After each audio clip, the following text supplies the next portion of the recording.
I'll show you an image I have on my screen. This is Edward Edinger's structure of the psyche here. So if I want to, now I can show you that image easily, and you can still see me over on the side of the screen there. Right. And regarding that that image, I had a question I thought I would check with you on to see what your opinion was. And that was that I'm running into, or I have run into over the last several years, a debate over whether males have an animus as well as an anima. What's your opinion about that? Yes. We have both, but I think men and women both have anima and animus to a certain degree, in the same sense that we have masculine and feminine tendencies from time to time. There's nothing that magically says you're a man and therefore you're going to have an anima, because wholeness requires you to have both things, right? You can have both. But normally men constellate with an anima. And of course, you know, a gay person, a gay man might well have an animus, and yeah, I had that question too. As a stronger feature.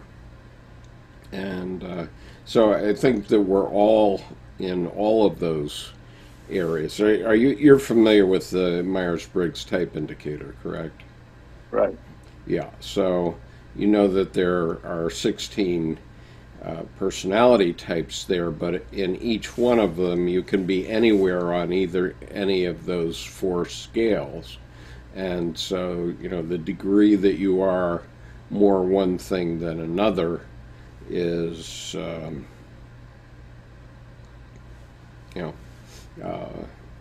just depends on the situation and the terrain, as we used to say in the Marines. What's your purpose for an interview? And are you familiar with Jordan Peterson? I know of his work. Okay. Well, he has gotten this huge following because young men are looking for anything to give them guidance. Okay, and yours and my time, it was a little different in that most of us were going one way or another into the military because we had the draft. But today, and also because we have now wider reach, because we're reaching every country in the world instead of only the United States. And so everybody's looking for guidance, okay? And what I'm conscious of, very conscious of, is the fact that in the 16th century, the average human being was exposed to as much information as in one issue of the Sunday New York Times.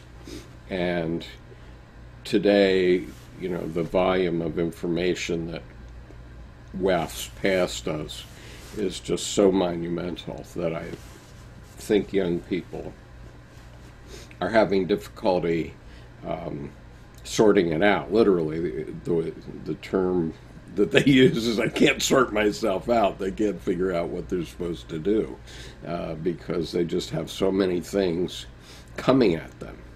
And so, you know, a conversation between you and me as kind of old guys can be useful to them in terms of, you know, seeing some of the things that we have, mistakes we've made maybe, or whatever it is that might give people some guidance to get sorted out. You know, obviously if you join the Marines, then okay, the Marine Corps builds men. And I think a lot of Marines that come back after service actually become good fathers and good mature members of society. But nowadays, you know, most guys don't even think about going in the military, and many of them are from broken homes now. Half of everybody is probably from a broken home these days. So they're not seeing father in the kind of role that you and I might have seen our fathers in, for example. Do you have thoughts about that, or? I mean, well, I don't mind us recording it. I may have an opinion after we go through a conversation as to whether I want that put up on YouTube or not. I don't know. Did you see the Überboyø interview I did the other day? I don't believe so. All right. Are you seeing that link on the chat? Yes. Okay. You know, when you think about it, you and I are sort of precious things because we're guys who've gone through most of life and experienced most of the tough stuff. And so we have a perspective on things that young guys who are 20 don't have, okay? And the reason these Überboyø guys are interesting is because they both found Jung spontaneously and separately, okay? One of them is an Irishman, he lives in Dublin, and the other one is from Manchester, England. And they found one another and began to do videos about ion, okay, from their point of view. and so they're quite energetic, and if you look at their YouTube channels, they're quite thoughtful, very interesting fellows. And you probably remember that Jung didn't think that people would enter the individuation process really until maybe 35 or 40 years old.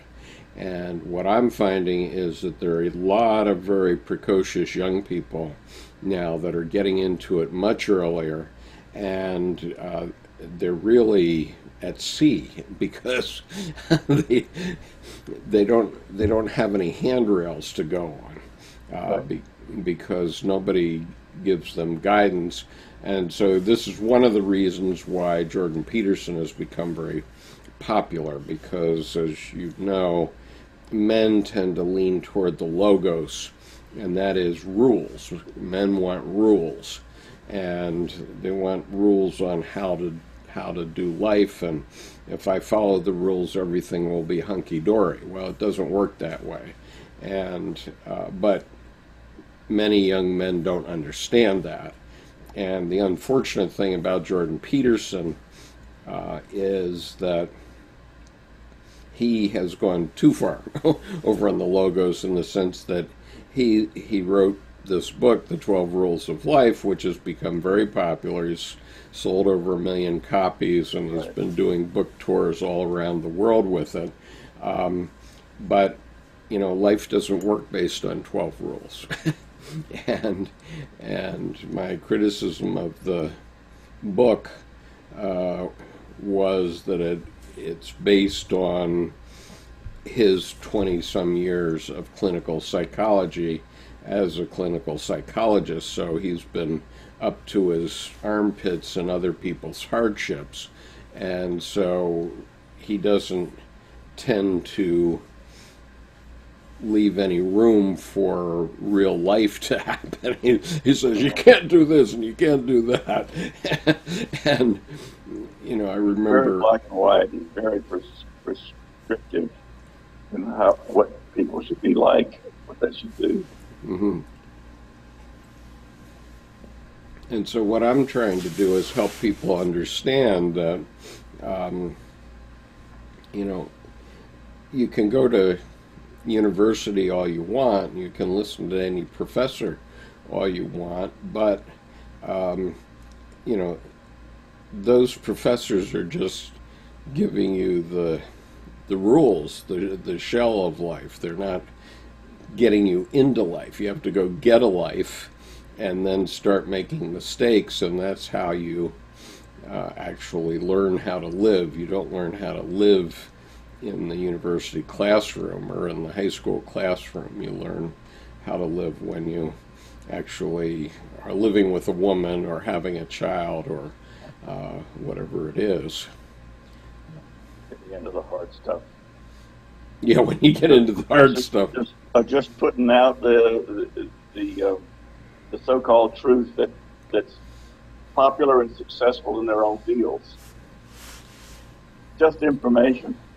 Yeah, I mean, they're putting out information without appreciating what its significance is. And you know, I have a favorite quote of Leonardo's here, because he, in his book, Walter Isaacson's biography of Leonardo da Vinci, he said Leonardo described himself as a man without letters, and but a discipline of experience. So he said, I'm not well read, he says, but he who has access to the fountain does not go to the water jar.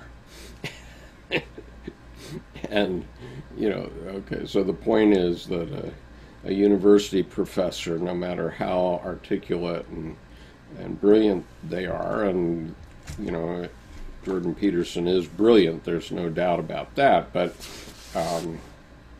he's not the fountain, he's the water jar. And I understand that completely. so you understand it, but 20-year-old guys don't necessarily. Yeah. I mean, the way I used to run into it in the Marine Corps was that young officers would come to me and say, well, just give me the rules, just give me the mission and I'll go execute it, and I'll be back, and I don't want to have to deal with the politics. And so that works to a degree, but I never saw anybody that was perfectly that way that really got above lieutenant colonel. And of all the generals I ever met, I never met one over major general, that's 2 stars, that was like that. Okay, in other words, 3- and 4-star generals are not like that. They're more like Colin Powell or Mattis, General Mattis, or John Kelly. They're more like those men than they are, you know, the guy that's saying, oh, give me a mission, I'll go kill that son of a bitch, you know, that sort of stuff. You know, that works well in the Marine Corps up to a point, obviously, because the Marine Corps is the point of the spear, and it's intended to be that, but the leaders can't be that way.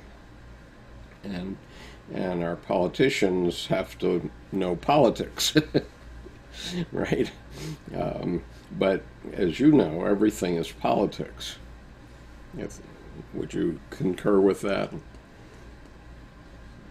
I would say that my experience with politics has not been that good. Well, it often isn't. There's a lot of covering your ass going on in middle and upper ranks, and they know the rules, and they know their place, and they don't want to rock the boat. Their job is to protect the guys downstairs and to keep the guys upstairs out of their business. And if you start taking sides, well, sometimes you have to, and that's what leadership is. But yeah, you'll be changing your jobs pretty quickly.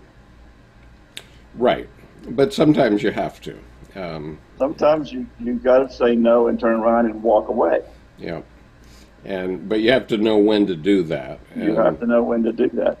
Right, and as we know, the old saw, youth will be served often on silver platters. So, so tell me a little bit about,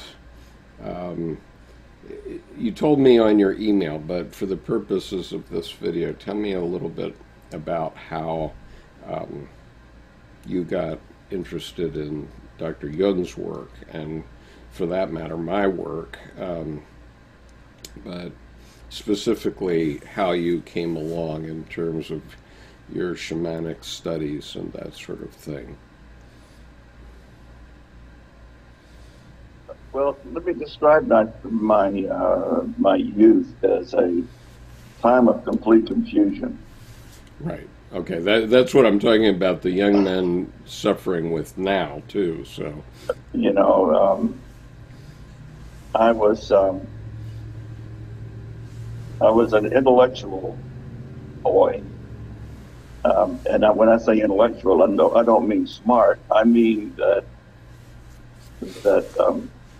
my environment was school, basically. Sure. And I was 6'3", 123 pounds. So I wasn't going to go out to the football field and make it onto a team. And so I was mostly just trying to survive in classes and not get beat up, because it was pretty rough in the high schools. Mm-hmm. I had the typical problems with girls, so I had real communication problems there. And so when I left high school, I was really glad to get out of there, because, you know, I just got out with a C, and I was really happy about that. But one of the major questions that I had when I was a young person was, what the hell is going on here? You know, I didn't understand how the world worked. It just didn't make any sense to me. And of course, I was very much of a thinker type personality. Mm-hmm. And I was trying to figure things out logically. And this politics side, this relationship side was a mystery to me. I was quite turned in and struggling with that. I usually had a number of friends that I had a great time with, and my childhood outside of school was great. But you know, when you got into my teens in high school, it was really a very difficult time for me. So I went on to college and got a bachelor's degree, met a girl, got married, got her pregnant, and right away, the place was getting very, very stressful with a new child and a new wife who was 2 years younger than I was. She was 19 years old when I married her. Mm. And had to have a place to live, had to have a job. So tried that. I got fired from my first job because it was the wrong job to take, but it was the only offer I had. So after a while, I went back to graduate school and decided I was going to, that it was obvious I should be in academia. Being in academia was fine for a while. I actually got a PhD in economics, so I went and began to teach. So you're the one. I have some real thoughts about economics PhDs. Yeah, well, I do too. I'll bet you do. And people have a lot of trouble with that, but you know, I did at least understand what they were trying to teach me. But of course, it was a view of the world too. Economics is not a science. It's really a political system as far as I'm concerned. Yeah. Were you on the stat side or the behavioral side of economics? I was on the theoretical and the statistics side. So the Chicago school.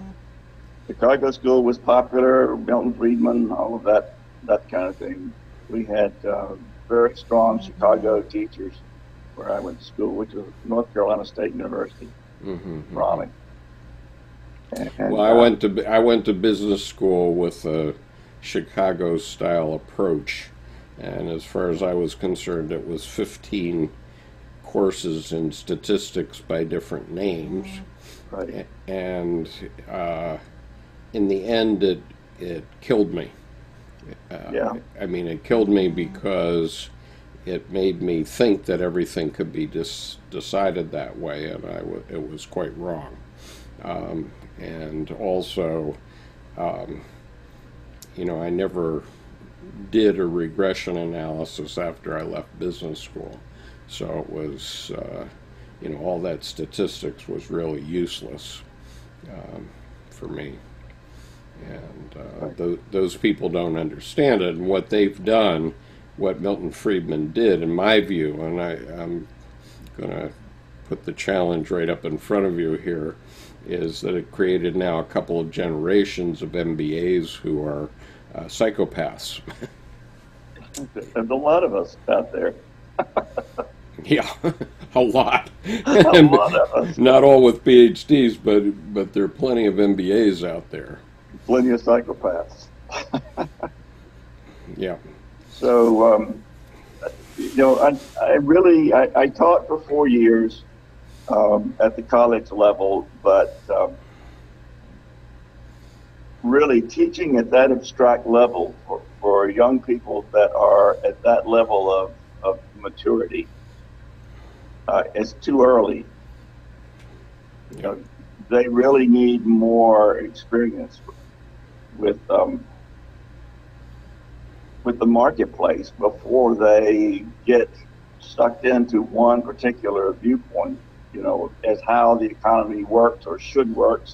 Mm-hmm. And I find myself getting into arguments all the time with people that blow off with some angry policy position, and they have no idea what it does. And they have no idea why. They just think that obviously is the right way to do it without having any knowledge about it.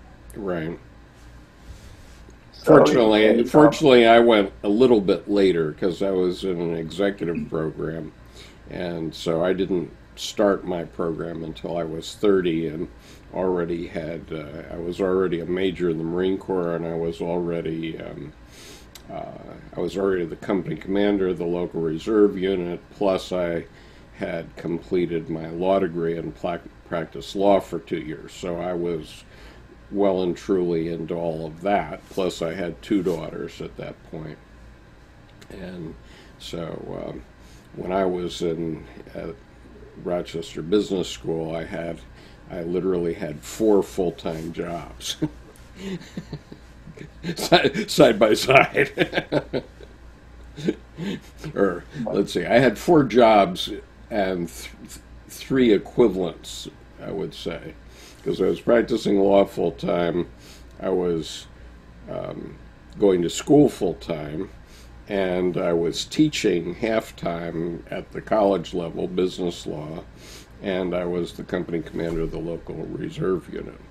And I was doing all that simultaneously. It was such that one day I drove out of the reserve center, turned right, and I'm going down the road, and I just had a moment that I just could not figure out what I was doing. I literally had to pull over to the side of the road and close my eyes for a few minutes so that my mind would restart. I just didn't know what I was doing because I had so many things going on at the time. But so anyway, yeah, go on. I hear your pain in terms of younger students especially. Well, basically, it is, I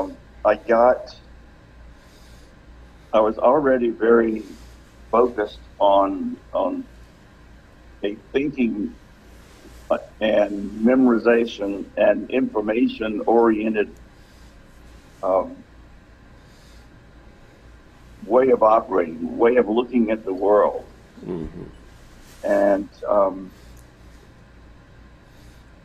course, when you do that, you try to find some general model that holds it together, that shows you how everything fits together. I mean, you're either a very specific and detailed kind of person, or you're an abstractor.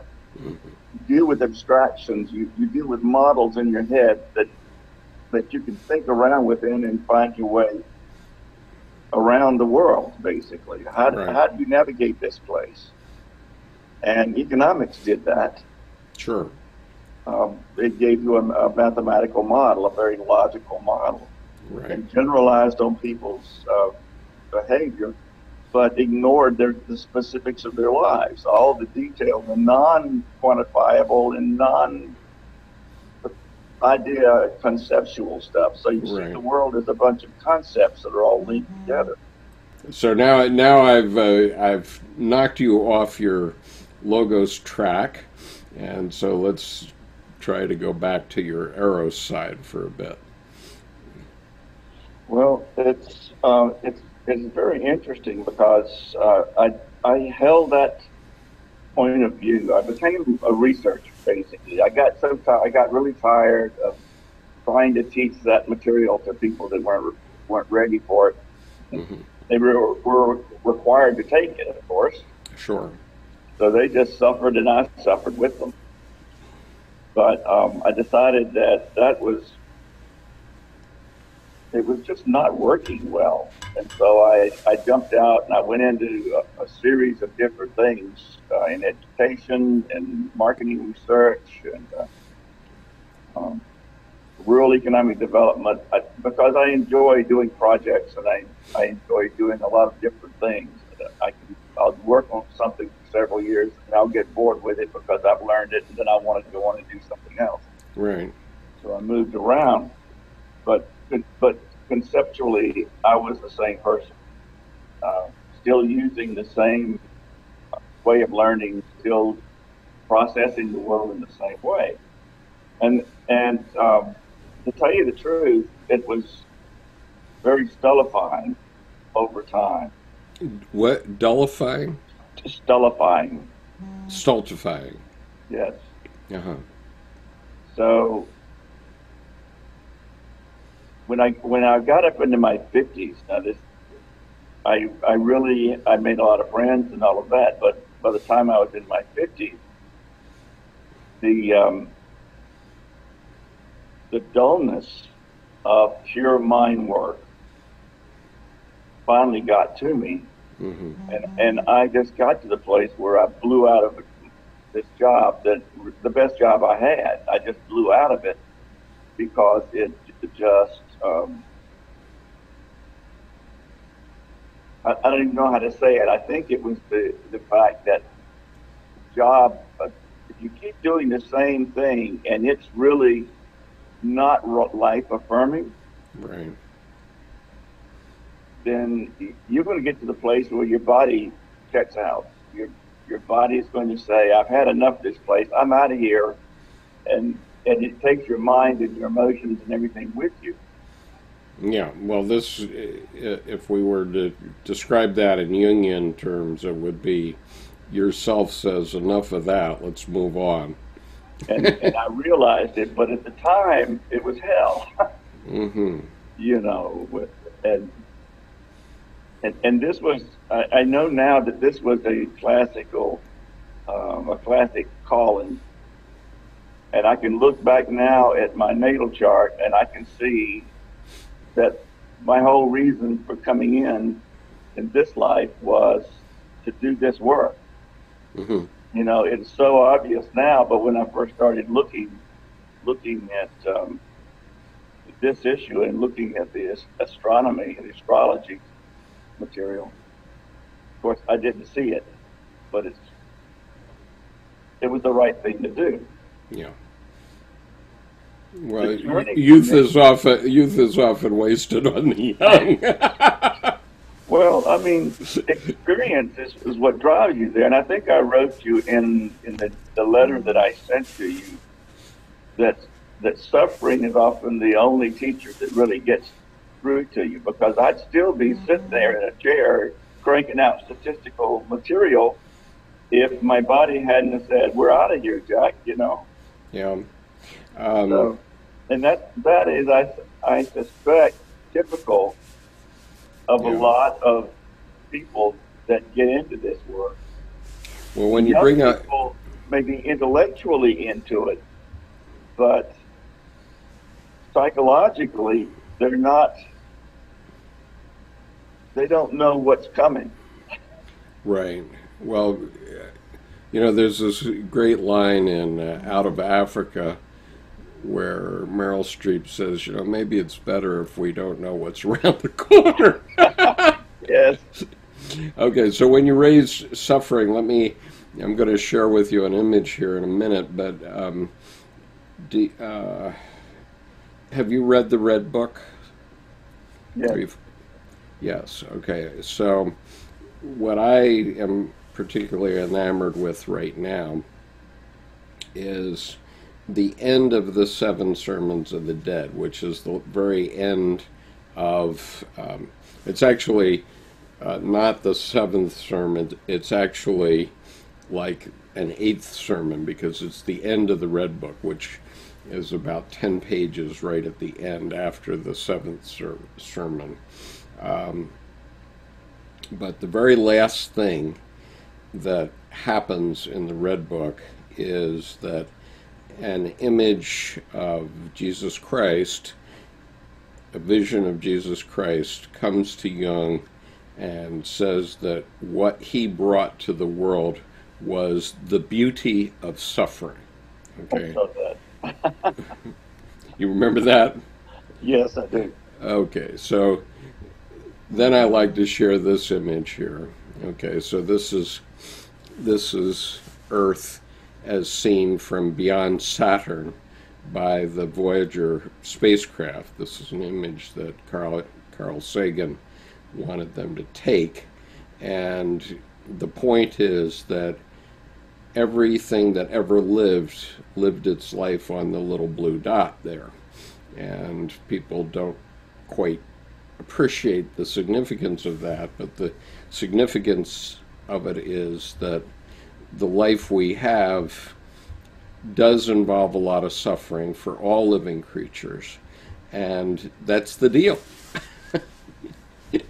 You know, that's the deal. If you want to be alive, you have to suffer, because that's the way it works, and that's all we get. I mean, that image, you are here, that image is all we get in the end. And so then, knowing that, and so that was Christ's point at the very end of the Red Book, at least.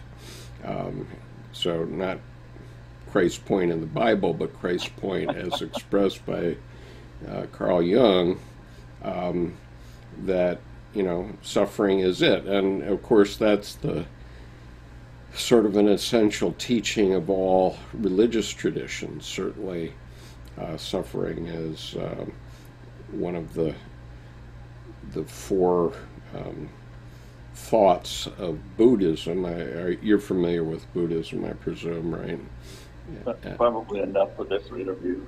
Right. Well, the four thoughts, or the four thoughts are the beauty of human life and human birth, the certainty of death, samsara, which means suffering, the reality of suffering. All life is suffering. And number four is karma. What goes around comes around. And those are the four main things about life that you need to know to be a Buddhist. And you know, suffering appears in all the world's religions, of course, because all the world's religions were organically developed psychotherapy systems, basically. So anyway, I digress. I'm sorry. Carry on with your story.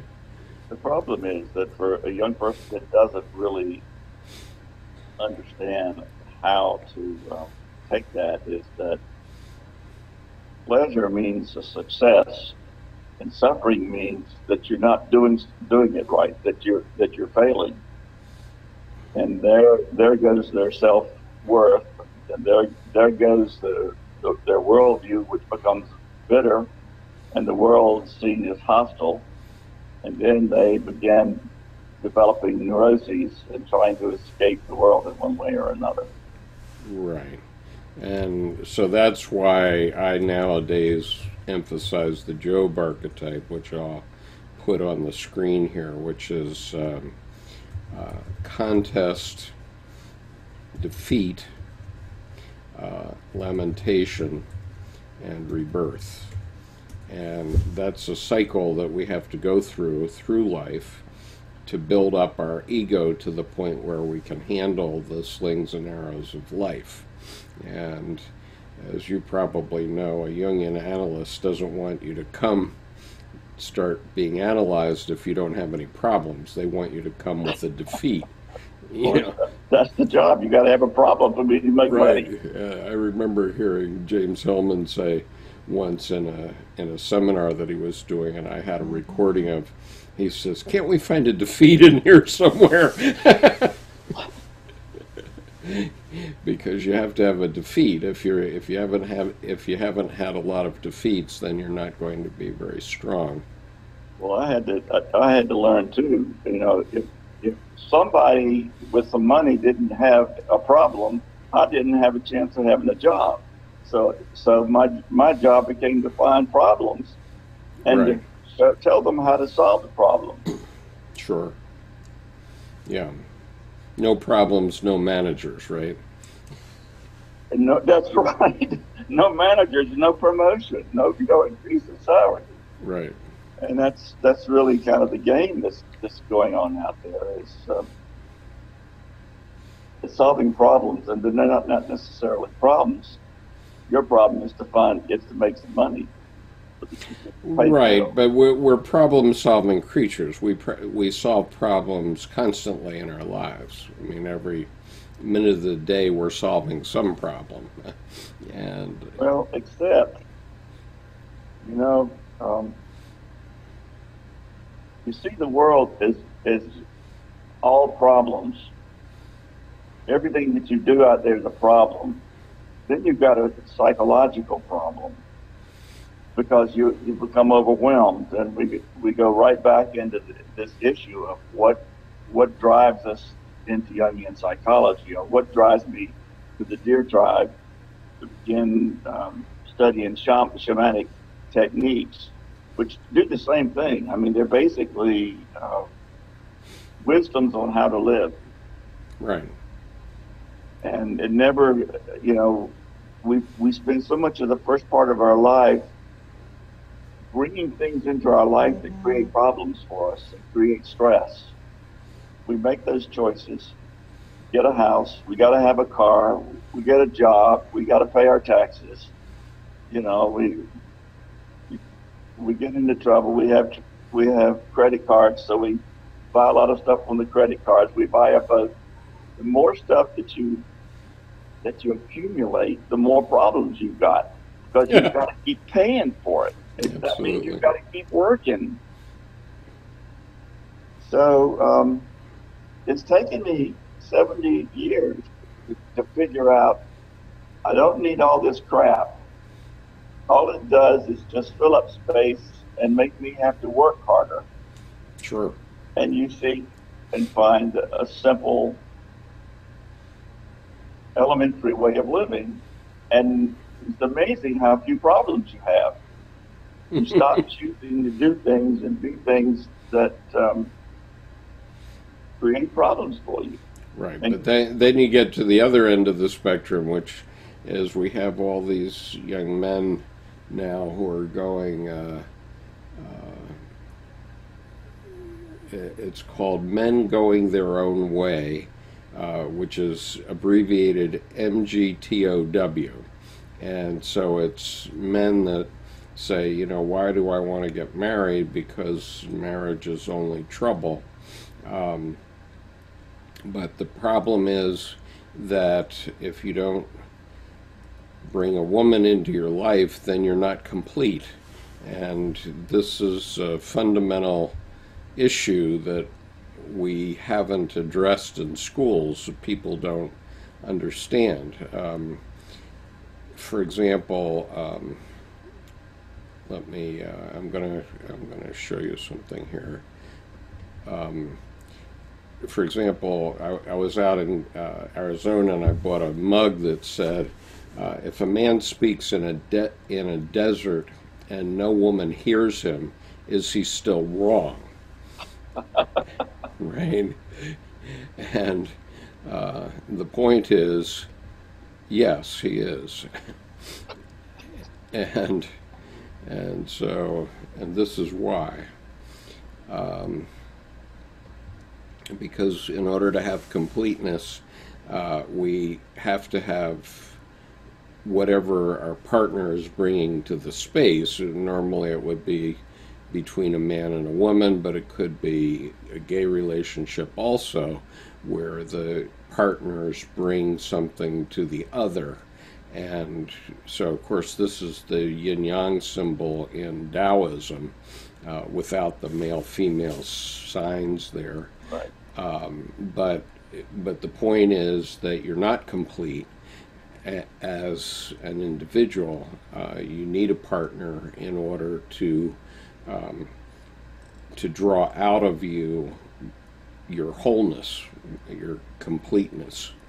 And that's what marriage does. And, and this is without saying anything about whether it's gay marriage or heterosexual marriage, but if your partner isn't bringing out the side of you that you don't have connection to, that's your inferior, your so-called inferior side, but it's not really inferior, but it's a part of you. If they're not doing that, then you're not a complete person, really. And at least that would be Dr. Jung's point of view, I think. And so anyway, for what it's worth. And so when men are going off saying, oh, I'm going to get along without women for the rest of my life, that's sure a recipe for, if you're going to get along without a partner that fulfills the other part of yourself, then you're going to not have a very happy life, it seems to me. And then it gets much more complicated. Here's another symbol of it. Let me just pull this one up. Okay, so here's the yin-yang symbol with lots of things in your life. This is an alchemical image because we have lots of different things within the cauldron of our life.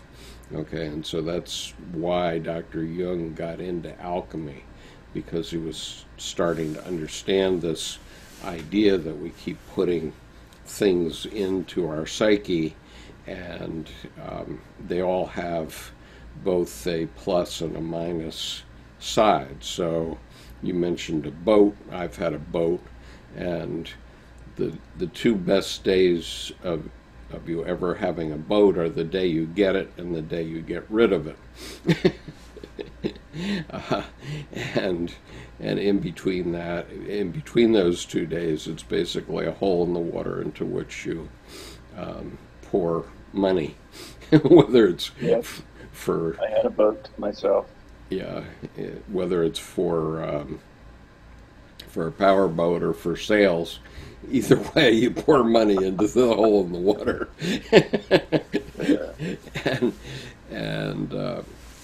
So the point is that young people these days don't understand that mug of mine that says, if a man speaks in the woods or the desert and no woman hears him, is he still wrong? The answer is yes, but I think most men laugh at that because they think the answer is the opposite, and women sort of are rueful because they know that he is wrong still, but because these things they're two sides of every story, basically. One of Jung's friends was a man by the name of Wilhelm Reich. Yes. And Reich, in his research, he did some very interesting things with sexual energy, but he also did some very useful information on character structure. Are you familiar with his character structure work? I don't remember that. I mainly You're talking about the man that did the synchronicity studies with him from the University of North Carolina, or from. It was somebody from North Carolina that was a professor that was doing the synchronicity studies with him. Wright was the one who sent him the Secret of the Golden. Oh no, you're talking about Richard Wilhelm. Richard Wilhelm. Oh, that's right. I'm sorry. Yeah. And he did this work on character structure and identified when a person comes through his youth, he usually comes through wounded, and as a result, he learns to fear, and his fear shapes his psyche. It shapes the shape of their bodies. Mm-hmm. And he identified in material that I've seen, identified 5 character structures. They were psychopath, schizoid, oral, rigid, and masochist. What's the last one? Masochist.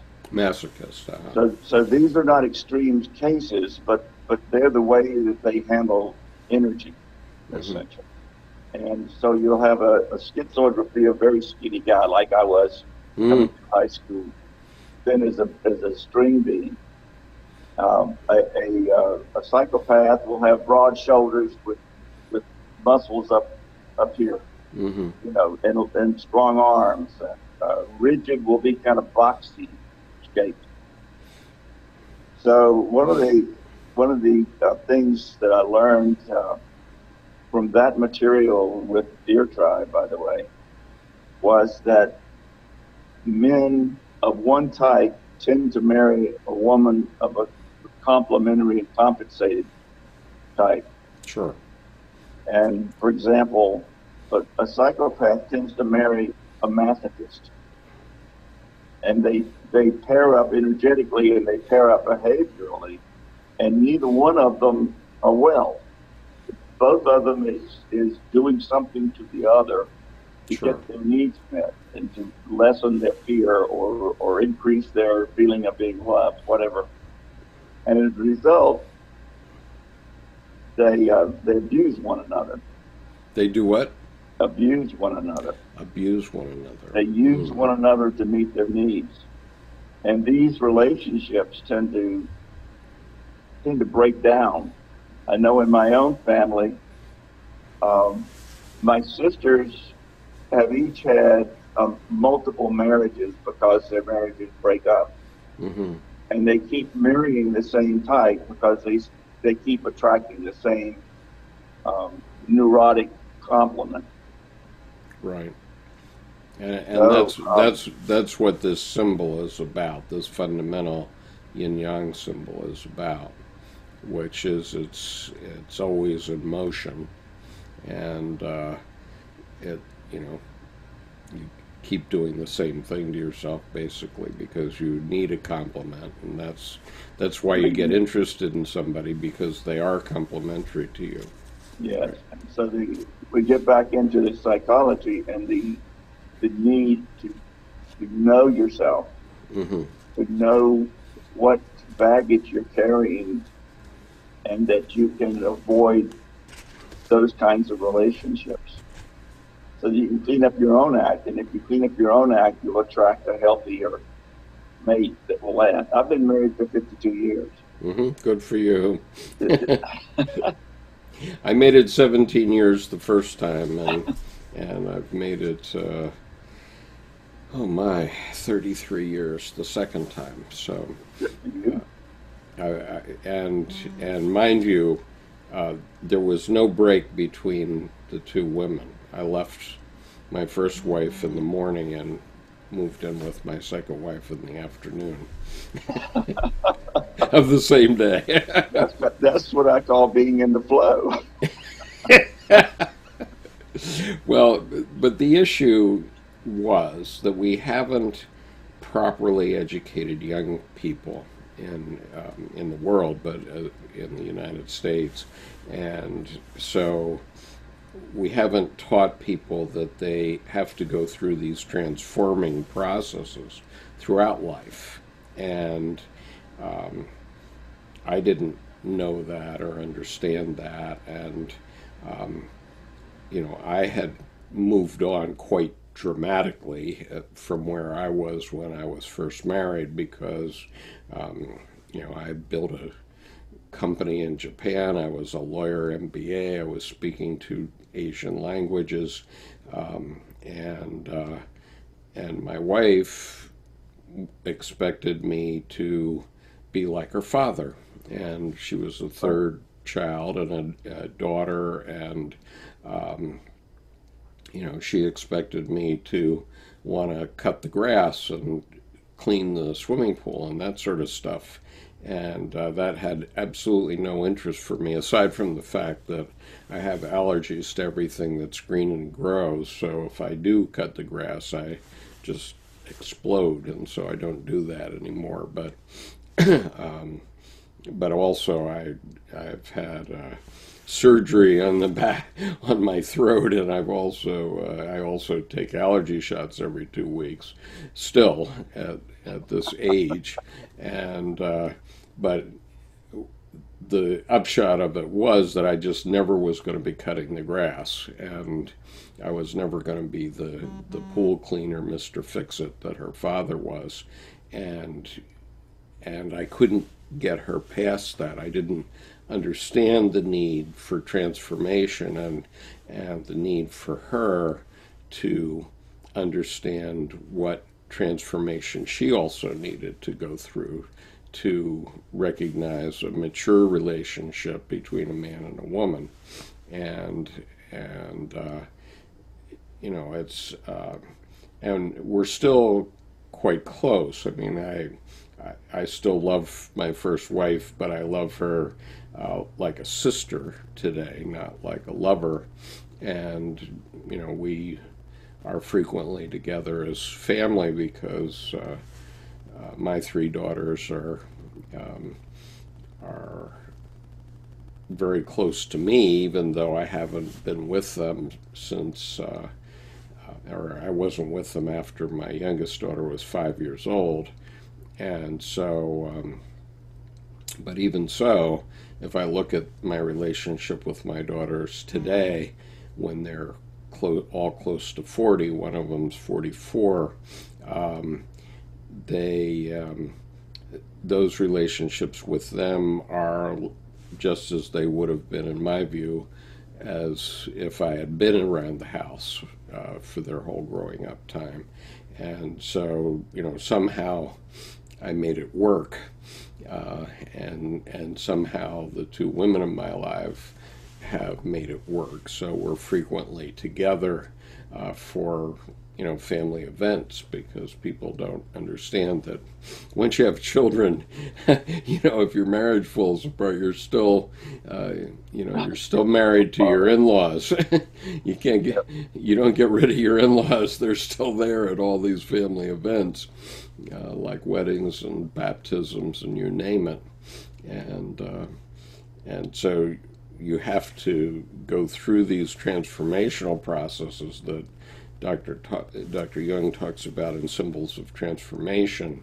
And if it seems to me, if we taught young people that simple thing in health class, it would be very helpful to holding marriages together in the United States, at least. And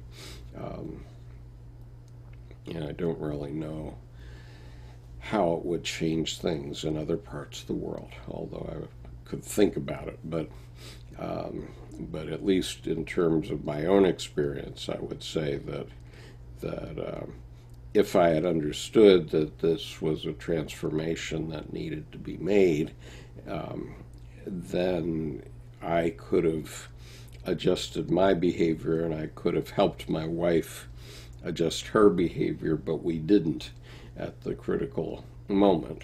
And so, finally, one of my daughters sent a note down a spiral staircase from upstairs, and the note said, "Please stop fighting."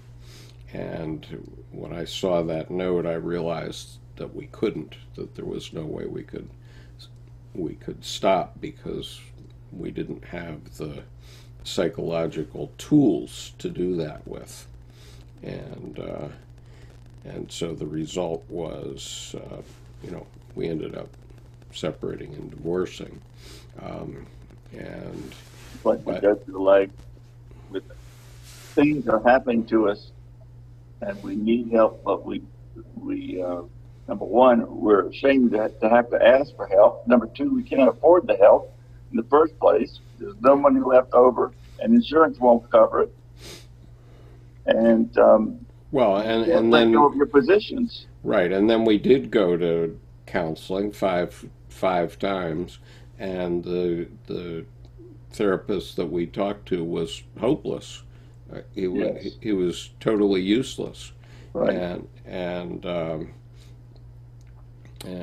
interestingly, I do interact with a lot of folks in one-on-ones because of this channel that I do, and I've had several of them say, "My God, you've helped me a lot more than any therapist ever did."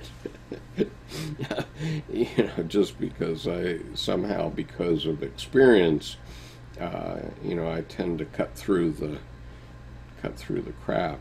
But the therapist that we went to for my marriage therapy, all he wanted to do was ask us questions. And so, the point was to generate discussion between my wife and me, but he gave us no inkling about how these things are supposed to go. And just a little, if he just spent 15 minutes talking about psychological transformation that people have to go through in order to get through life and to get to your point where you're married 52 years, that's a hell of an achievement, because it means that you have gone through all these transformational things. And I'm sure not perfectly, because nobody gets through it perfectly, but most people, don't have any guidance about how to do that. And I don't know where they go for help, really. Presumably there are good psychotherapists out there too. And I'm not a mental health professional, so nobody should listen to me. But anyway, I like this idea of yours, though, of having someone to talk through what's happening to you about it. Not necessarily having somebody that'll tell you what to do to fix it, but just having someone to talk to and get a mirror. Yeah. Somebody who will mirror you with complete acceptance and not criticize you because you're doing the best you can. Sure. Well, that's Dr. Jung. How he greeted every new patient. Do you know what he said to every new patient when they came to him? I have no idea. He said, "So you're in the soup too." That's good. Yeah. We're all in the soup, and and let me just reiterate this one time. We're all in this soup, and even though these are Oriental pictures, the point is that we all have so many different things that are affecting our lives, and all of them have their opposite, because the only way we have any psychic energy, and we're not as inert as stones, is because psychic energy comes from the opposites. It comes from the interaction from the two sides, and it's extremely complicated. and if we don't know ourselves well enough, we can get into trouble pretty quickly. But anyway, I'm going to have to break this up because I have to go pick up my wife in about 3 minutes here. But I urge you to take a look at that link. You can see the chat here, can you, on the screen? Yes. Okay, because if you put your cursor on the chat area, and you can just pull it aside so it's not on the picture per se. But so in that chat you have the link to the Überboyø interview, and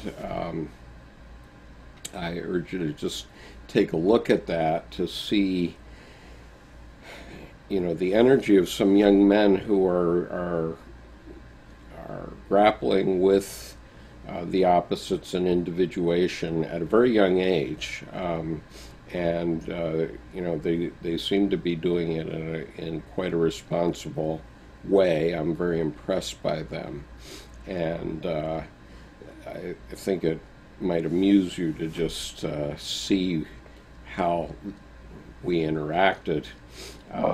And so what I'm thinking about now, mind you, there's 830 videos on this YouTube channel, all put there by me now.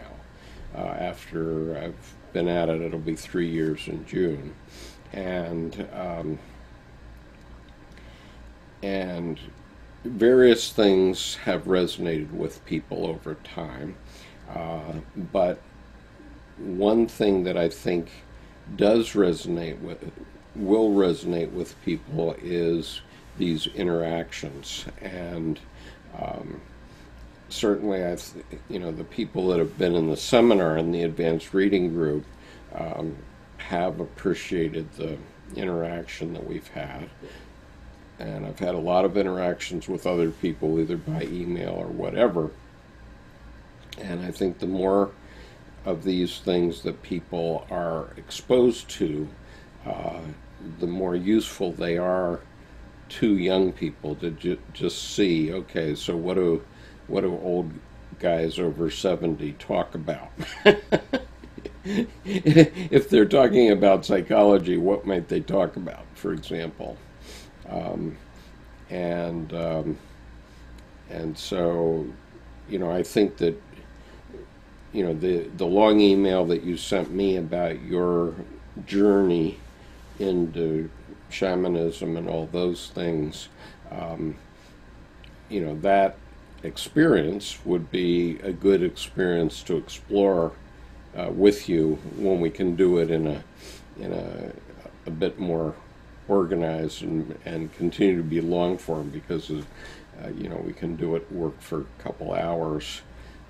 Just to make it available to young people just to see and hear how we're talking about these things. Not because we're going to teach them anything. I'm not selling anything here per se.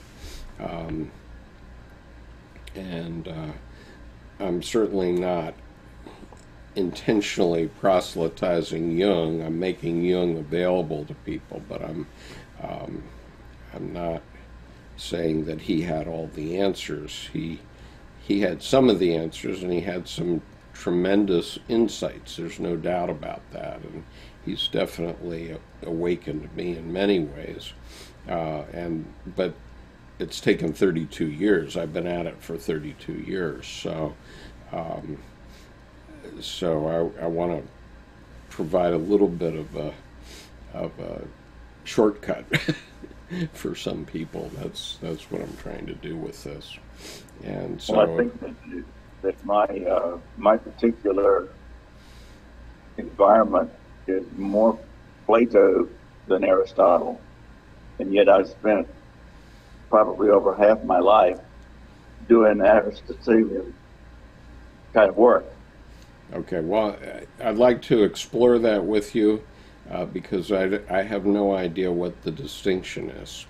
All right. And I do know that we wouldn't even have Aristotle were it not for Boëtius, and most people don't know who Boëtius was, and you may not know that Queen Elizabeth I, died with Boëtius's book called The Consolations of Philosophy in her hand. She had it in her hand when she died, and that was, you know, whatever, 400 years ago. So, or yeah, 400 years ago. So anyway, so I think that it's an important issue. I don't really know too much about philosophers because I sort of consider Jung to be a summation of most of that human psychological evolution, and so that's all I can cope with, in the sense that I can't even get to the bottom of Jung. So, you know, somebody asked me about Spinoza today, and I said, no, I don't know. You know, did Jung's idea about God, and was it comparable to Spinoza's idea about God? And I say, you know, God, I don't know, and oh, by the way, I don't care, okay, because that's a sterile discussion. But one thing that is interesting is what you said about Plato and Aristotle, especially.